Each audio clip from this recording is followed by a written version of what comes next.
Situação de calamidade na capital de Rondônia.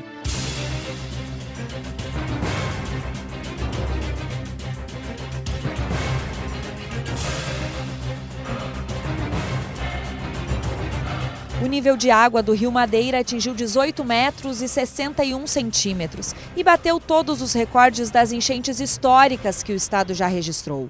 Em 1997, quando Rondônia viveu a até então considerada maior cheia da sua história, o rio estava 1 metro mais baixo. Uma comissão externa, instalada esta semana na Câmara dos Deputados, sobrevoou Porto Velho e a região de Guajará-Mirim e de Nova Mamoré, 2 municípios isolados pelas águas. Na capital, já são mais de 2.300 famílias atingidas, o que chega perto de 15 mil pessoas sem abrigo.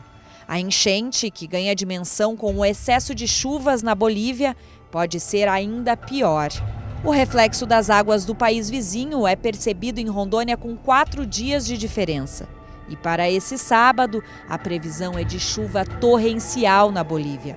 No sábado tem a previsão meteorológica que diz que chove novamente, é bastante forte.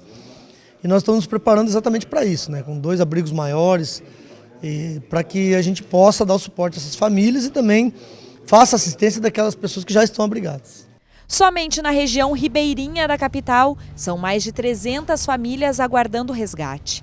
Ao todo, 7 distritos e outras mais de 20 comunidades já foram afetadas. Foi rápido, teve que tirar a gente, né? E a gente está esperando assim, uma resposta dos órgãos competentes. O que eles vão fazer a respeito disso, né? Como é que foi? Vocês estavam em casa e a água subiu? Começou a entrar, assim, a gente vê que não é uma coisa normal, que antigamente já encheu, mas não dessa forma. Então está tudo descontrolado, né? E é muita família desabrigada. E a gente pede assim, a ajuda com relação ao que eles vão fazer, se eles vão indenizar, se eles vão dar casa, porque assim, não é justo você perder tudo de uma hora para outra, né? Enquanto todo mundo tem casa, mas nós não tem. Além da grave situação das famílias sem casa, o estado já registra prejuízos em toda a economia. Na agricultura, já há registro de prejuízo de 52 milhões de reais. Lavouras de banana, açaí, mandioca, maracujá, melancia estão perdidas. Para a pecuária, já são 1.300.000 reais calculados em perdas. A indústria, por causa da perspectiva de redução do volume de vendas e a partir do registro de consumo de combustível, já aponta perdas comparadas a 3 meses de cheia do rio, que seriam na ordem de mais de 270 milhões de reais. Mesmo quem não está sem casa, teme pelos prejuízos do estado. Preocupante, né? Porque além de você ver tanta gente desabrigada, a gente já tem uma preocupação com a questão do abastecimento de alimento nas outras, tipo Guajará-Mirim, Rio Branco. É uma situação assim muito delicada. E também há uma preocupação com relação ao que vai acontecer no pós-enchente. É muito preocupante. E você acha que isso já tem afetado a economia, inclusive da capital? Acredito que sim. Olha, combustível é uma prova disso, né? Combustível você comprava R$3, está R$3,25. Não tem como, não está afetando. Assustador e triste ver a situação das pessoas, né? Você vê as casas tudo abandonadas, tudo alagado. É triste, é cruel. As pessoas jogadas por aí, né? Tentando salvar o pouquinho que sobrou. É cruel mesmo. Ao decretar estado de calamidade pública, a Prefeitura de Porto Velho espera receber apoio mais efetivo do governo federal, agilidade na liberação dos recursos e a criação de programas especiais de transferência de renda. Nós temos que ter a aprovação junto ao governo do estado, junto ao governo federal, assim como foi aprovado o estado de emergência, também tem que ser aprovado lá em cima. Esperamos que o governo federal tenha a sensibilidade de aprovar, assim como foi aprovado para vários outros estados. E a partir daí, aquela burocracia que se tem em termos de envio de recursos, como já está tudo já, os indicadores, a situação inclusive em termos de fotografias que mostram a realidade, a constatação do que está ocorrendo no município, vai dar mais celeridade aos recursos para o município fazer frente a essa grande demanda. Bem, a realidade é muito mais contundente do que o que a gente lê, vê pela televisão ou lê nos jornais. É realmente grave a situação, especialmente de Porto Velho, dos distritos aqui de Porto Velho, lembrando Jaci, Paraná, Mutum, Paraná, Abunã, Fortaleza do Abunã, isolada, a dificuldade da travessia da balsa.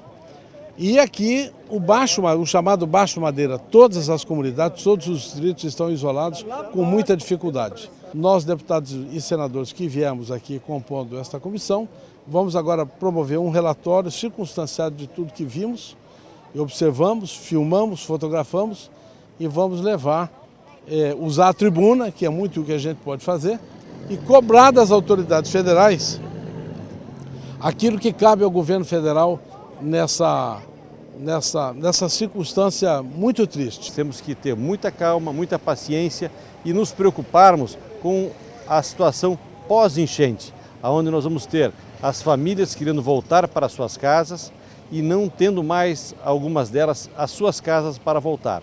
Outras voltando para suas casas que perderam tudo que tinha dentro. Pessoas que perderam também a condição de produzir. Então é uma situação muito preocupante, o pós-enchente, que nós já estamos trabalhando, juntamente com o governo federal, com o governo do estado e a prefeitura municipal. Essa interface nós estamos fazendo, não só eu, como os outros senadores também, os outros deputados federais estão fazendo esse trabalho de aproximação das ações do governo do estado para o governo federal, o governo do estado e para as prefeituras que estão tendo enchente nesse momento.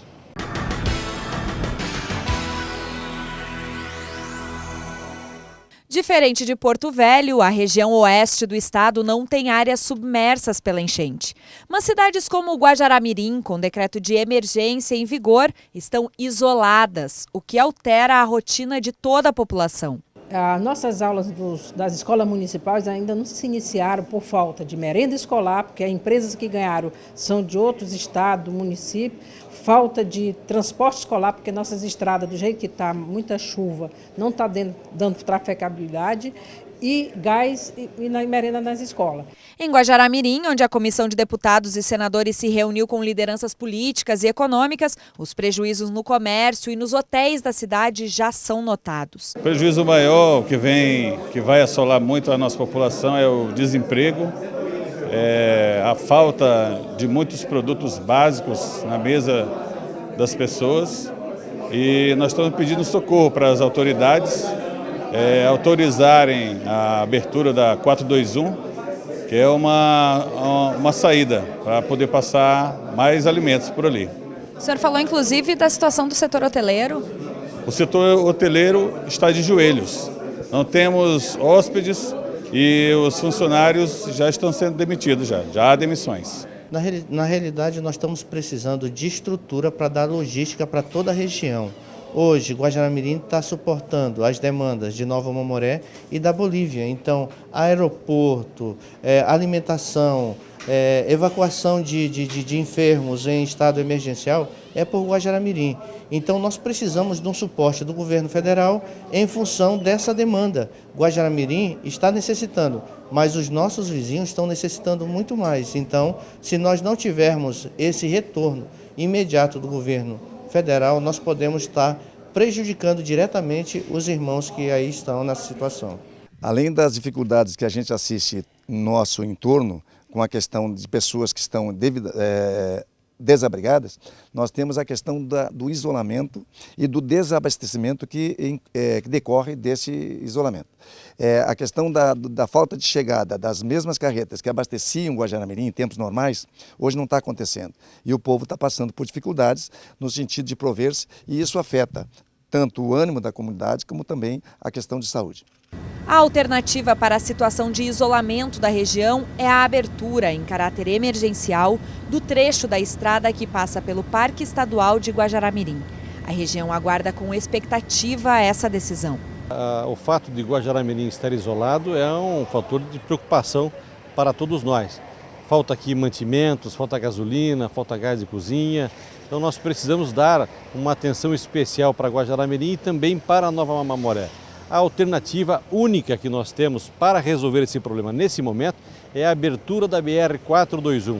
Esta é a nossa função mais importante agora, junto com o governo do estado, junto com o governo federal, junto com o judiciário, para autorizar a liberação dessa BR. Essa BR precisa ser liberado para atender toda a população de Nova Mamoré e também de Guajará-Mirim. A comissão externa da Câmara dos Deputados, que esteve em Rondônia nesta quinta-feira, tem como objetivo avaliar as causas da enchente e integrar os esforços dos governos municipais, estadual e federal empreendidos para minimizar as necessidades da população. Essa comissão externa ela tem o compromisso de acompanhar a situação in loco, verificar o problema, atender as vítimas, prestar assistência a essas vítimas e, ao mesmo tempo, fazer uma análise de todo o contexto para verificar a causa do problema, as consequências dessa enchente e as ações que estão sendo feitas para poder mitigar os problemas que ela tem ocasionado aqui. E aqui tem vários problemas, desde o desalojamento de famílias, né, a você ter que arrumar lugar para colocar essas famílias, depois você tem o problema com o fim da enchente, você tem o problema das doenças que vêm com essa cheia, porque você vê que as casas foram tomadas por água e junto com essa água tem sujeira, tem lixo, tem dejetos que foram jogados para fora, então há toda uma preocupação. Então essa comissão externa, formada por deputados federais de Rondônia e também do Acre, tem uma missão nobre, que é fazer a mediação entre as necessidades de quem está aqui no estado, Defesa Civil dos municípios, Defesa Civil estadual, os governos, o governo estadual, prefeituras municipais, junto ao governo federal, para fazer com que o governo federal dê a atenção devida, mas no tempo certo. Não demore tanto para liberar os recursos, porque se demorar, chega tarde. E aí quem precisa não pode esperar. Então, mas já tem recursos sendo liberados? Tem, nós já temos aqui, nós temos medicamentos liberados, nós temos estrutura, equipamentos aqui, barcos, aviões, né? Barracas para abrigar essas famílias que foram desalojadas, 560 mil para a compra de alimentos para as famílias, mas ainda é pouco. Há um pedido de 12 milhões e meio de reais para fazer frente às grandes demandas desse período de emergência e é esse o recurso que a gente quer buscar. Além disso, tem a situação dos municípios que estão isolados, que já não tem combustível, gás de cozinha, combustível para abastecer os veículos na cidade, começa a faltar alimentação, os hotéis estão parados, restaurantes estão parados, os caminhões que levam mercadorias também não conseguem chegar, as mercadorias estão perecendo na estrada. Então tudo isso é um conjunto de problemas que nessa hora tem que se administrar. Para esses municípios como Nova Mamoré e Guajará-Mirim, a alternativa apontada tem sido a abertura da 421. O que falta para isso acontecer? Olha, há uma possibilidade de abertura de uma rota alternativa, saindo da região de Buritis e Campo Novo para chegar em Nova Mamoré. O problema é uma reserva que fica no meio dessa trajetória e há um impedimento para fazer a estrada em cerca de 12 quilômetros, mas o governador já mandou à Assembleia uma proposta de lei, um decreto legislativo. Esse decreto já foi votado pela Assembleia, será sancionado pelo governador e ele decidiu fazer a abertura, porque é um momento excepcional, é uma situação emergencial e o interesse público aqui deve falar mais alto. Então, a reserva é importante, mas essa estrada, que é apelidada de Estrada Parque, tem que sair para poder facilitar a vida nesses municípios que estão isolados. Não só os municípios de Nova Mamoré e Guajará-Mirim, mas também o estado do Acre, que hoje está sofrendo com esse isolamento. O programa No Senado com a Cirgurgas encerra aqui. Acompanhe as ações do senador de Rondônia pela internet e pelas redes sociais. Acesse o nosso site, curta a nossa página no Facebook e siga-nos no Twitter.